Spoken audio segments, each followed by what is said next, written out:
Hello everybody, welcome back to my YouTube channel. My name is Tavi Retabile Landman and I'm a third year audiology student at Wits University. Today is World Hearing Day and I can't wait to answer the questions that you guys have sent to me over the weekend on my Instagram, on my Facebook, on my WhatsApp about your hearing and about audiology in general. Hearing is a very important function in human communication, so I can't wait to like just dive in. But I must put out a disclaimer that I am registered under Wits University and under the Health Professionals Council of South Africa, and should those institutions or those structures find anything problematic with my video, for whatever reasons that they might provide, it is within my best interests to comply and to take down the video. But also if they see it, and I really would love them to endorse it, you know what I mean? But yeah, if they see this video and they like it and they endorse it, then that would be great. But yeah, we have quite a bit to get through. Not a lot, but we have quite a bit to get through. So I asked on my Instagram, I asked on my WhatsApp, I asked on my Facebook for people to submit questions regarding their hearing or regarding audiology, and I'm going to be answering them in this video today. So yeah, let's just get right into it. So before I start answering the questions, I think it's very important for us to understand that hearing, or the ear and how it works, is that it's divided into three sections. Okay, there's the outer ear, the middle ear, and the inner ear. So in the outer ear, it's from the opening of your ear canal to your eardrum, from your eardrum to, from your eardrum, including the bones in your ear, which are known as the ossicles, until the oval window, that is your middle ear. And then from the oval window until the auditory nerve, that is the inner ear. Okay, I will attach pictures for you guys to know what I'm talking about, but I don't want us to focus so much on the picture. So what you need to know about the three sections of the ear is that sound waves enter into the outer ear. They cause the eardrum to vibrate. This vibrate motion also transcends to the bones in the ear, which are the ossicles. So as the eardrum vibrates, it also makes the bones vibrate, and these bones are connected to each other. So the one that is connected to the eardrum vibrates, causing the one that's in the middle to also vibrate, and then the one that's attached to the oval window also vibrates. And in the inner ear, there is fluid in the inner ear, and as the bone that hits the oval window vibrates, which is known as the stapes, as that bone vibrates on the oval window, it causes movement in the inner ear structures, and that movement changes the vibration energy or the vibrations into neural impulses that your brain can read. I know you're like, what is she saying? But that's just basically like a glimpse of how the hearing mechanism works. And I have attached a link in the description box that has a video on how the hearing system works. So it is quite in detail, and it's quite a delicate system, but I don't want us to focus too much on that. All I need you to know is the fact that sound waves enter the outer ear, they cause the eardrum to vibrate, causing the ossicles to vibrate, as well as the bone that hits the oval window that also vibrates and causes fluid movement in the inner ear. That fluid movement changes the mechanical energy, which is the vibrations, into neural impulses. That's the gist of it. I know I've said quite a bit, but if you are still confused and you still want me to explain it, please let me know in the description box below or on my social media platforms. But we have to get into the questions, okay? So the first question is, when do babies start to hear, right? So what I've seen in embryology and what we have seen in research is that already at 18 to 20 weeks of pregnancy, the cochlea, which is in the inner ear, has already fully developed. Okay, so it's fully developed, and babies can hear certain sounds already from 18 to 20 weeks of pregnancy. But what we do advise as audiologists and what we emphasize on is that as soon as your baby is born, you do take them for a hearing screening. So it is implemented a lot in private hospitals, where before mommy and baby leave the hospital, the baby's hearing is already tested. The importance of this is because as a child, in order for you to produce language, you need to hear language. So it's very important for your baby's hearing to be tested as soon as they're born, because what happens is if the child has a hearing loss and it's detected late in their life, so if it's detected at like 1 month, 1 year or like 2 years, they are already delayed in terms of language development. So what we do with neonatal hearing screening is that we test your baby's hearing before they leave the hospital to minimize the risks of having to miss out on a baby who has a hearing loss, and then it's only discovered later in their lives, and they already are delayed when it comes to language development. Because what happens is parents come into an audiology practice, or they come to see an audiologist, and the mom is like, but my child is not talking. And once they do the hearing assessments, it's actually determined that the child cannot hear. So before you are able to talk as a child, you need to be hearing language in your environment. So it's very important that as soon as baby is born, you ask for your baby's hearing to be tested. So the take-home message for this is that babies can hear from 18 to 20 weeks during the pregnancy. So before they're born, babies can hear. How amazing is that, right? So they can already hear, and as soon as the baby is born, it is very important to have their hearing tested, or they go for a hearing screening. It's basically the same thing. All right. Okay, so the second question, or the second concern, is that my ears are always itchy and liquidish. So if your ears are itchy and they're liquidish, it is mostly a sign of an infection. It's highly recommended that you go see your general practitioner, or you go see an ENT, also known as an otorhinolaryngologist. Okay, it's a really fancy name to call them, but it's very important. If your ears are liquidish, you feel some fluid coming out of your ears and they are itchy, it's very important for you to see a general practitioner or an ENT, because there's not much an audiologist can do for you once you're having an ear infection, right? So you have to see a doctor that will prescribe antibiotics for you, and then once the infection has cleared and the doctor is still worried about your hearing, or the ENT is still worried about your hearing, then they'll send you to an audiologist to see if the infection has affected your hearing in a certain way, or if eliminating the infection, or if your hearing has improved after the infection has been cleared. So there's not really much an audiologist can do for you if you have an ear infection, but refer you to a doctor. So I really just advise that if you are experiencing liquid coming out of your ears and there's itchiness, you do see a doctor. All right. Okay, the next question is that, so this was a voice note. So the person said that every time they are in class, their ears feel blocked, and they've had a history of ear infections, right?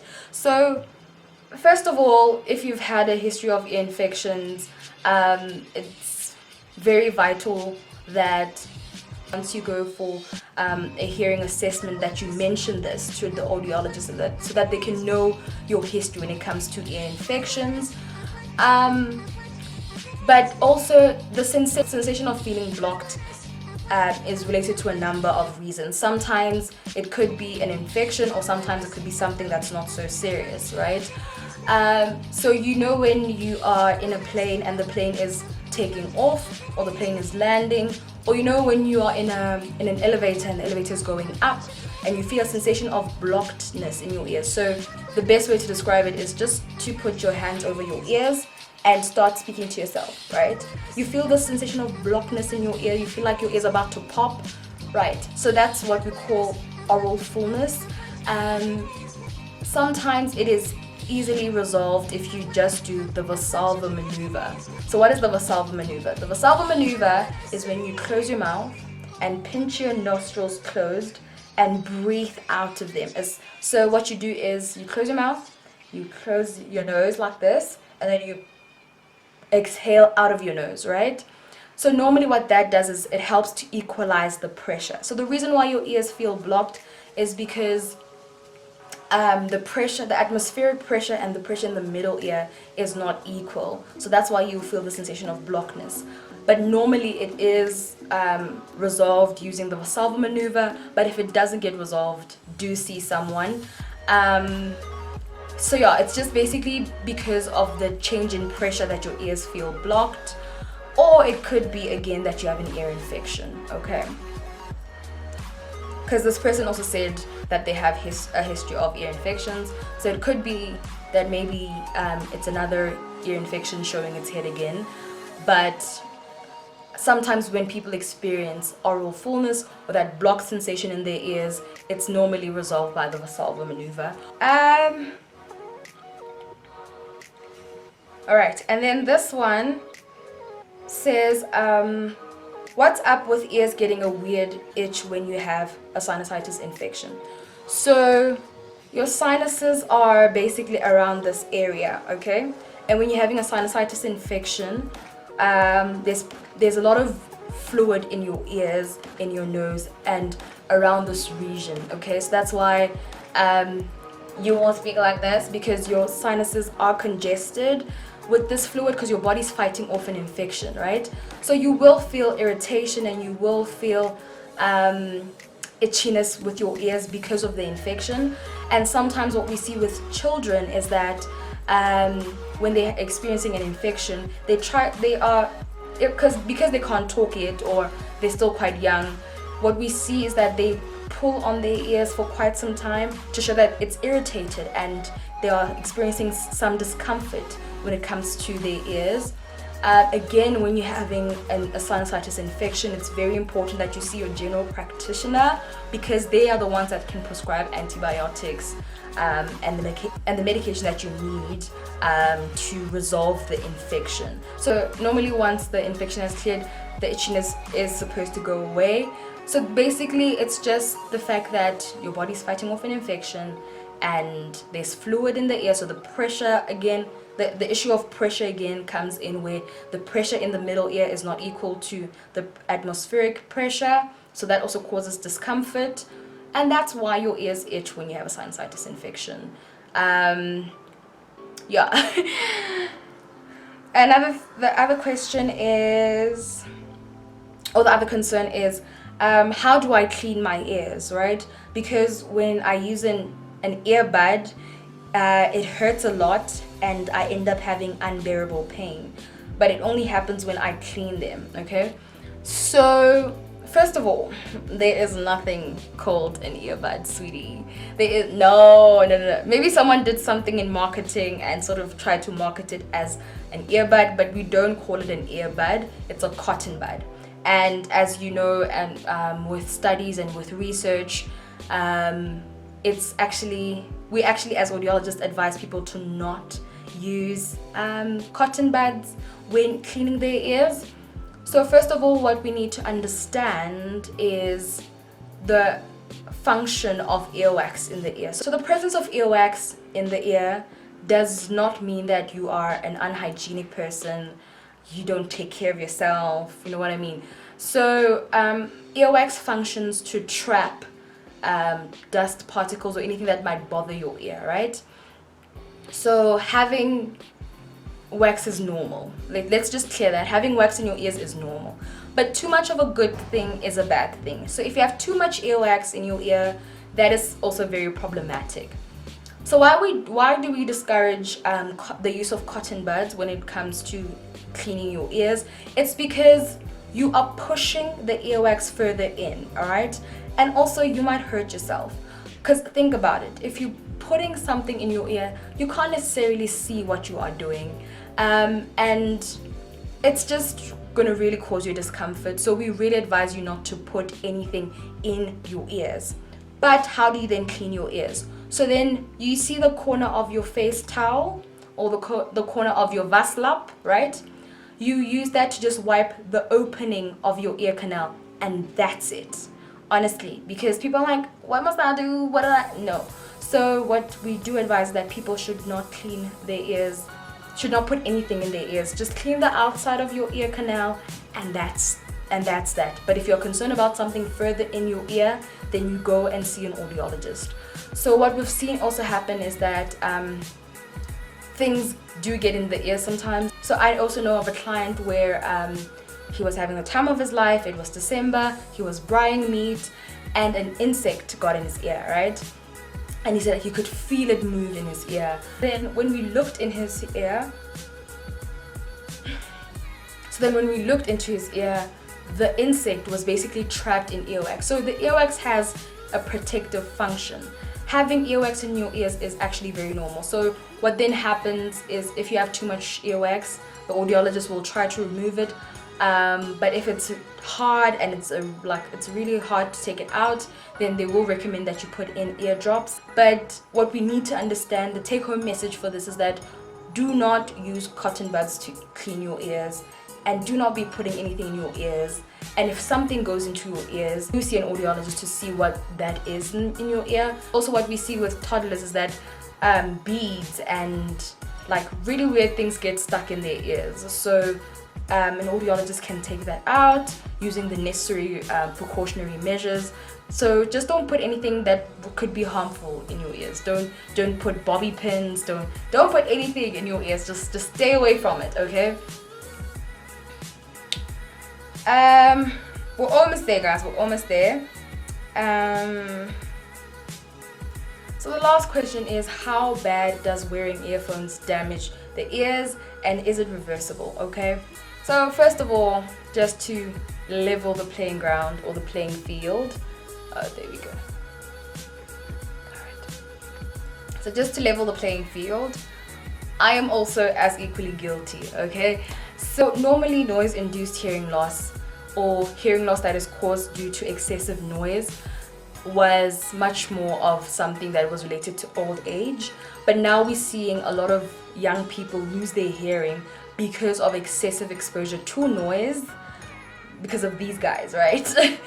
So unfortunately, the damage caused by earphones is irreversible because it damages the structures in your inner ear. So, and the best way to explain it, let's just use this example, okay? So when you walk on grass, okay, grass is meant to stand upright, okay? And if you walk on grass once, it just bends and then goes back up, right? But if you keep walking on that grass, over time, it just ends up not being a grass, just it ends up being like a patch of sand, and like the grass can't grow there anymore, right? So the similar thing happens with what we know as the outer hair cells in your ear. So these outer hair cells move in terms of the fluid movement that happens in the inner ear. But if they have to move excessively because of the excessive noise that you're exposing your ears to, they end up dying out, or they end up being damaged. The damage is quite severe, and it's in most cases irreversible. So what we do advise is the 60 by 60 rule. So we advise that people should listen to headphones for 60 minutes at 60% of the volume, all right? And another thing is that there's those earphones that you hoy in, like you put them deep in your, there's those ones, man, like not these ones, all right, but those ones that you literally have to put in your ear.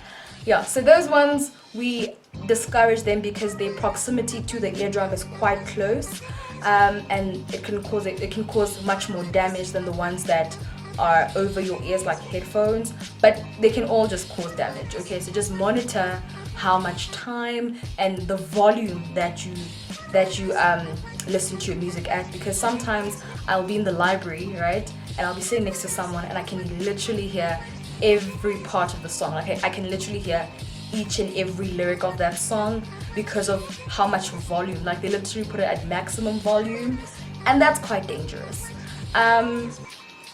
So if you are worried about your hearing, it is highly recommended that you do see an audiologist, because if you do have a hearing loss, then it can be managed, it will be identified, and it will be managed earlier in your life. But please guys, monitor the amount of time you spend and the amount of volume that you put your music on, because noise-induced hearing loss, the prevalence of it is actually increasing. And imagine not being able to hear your child's first words. Imagine not being able to hear like the birds chirping in the morning. Yes, we are here to give you hearing aids, but prevention is better than cure. So I honestly think it's better to take care of your ears, because your ears take care of you. And that's what I have for this video. I know it was pretty long, and it was like quite a serious video, like I am Miss Audiologist here.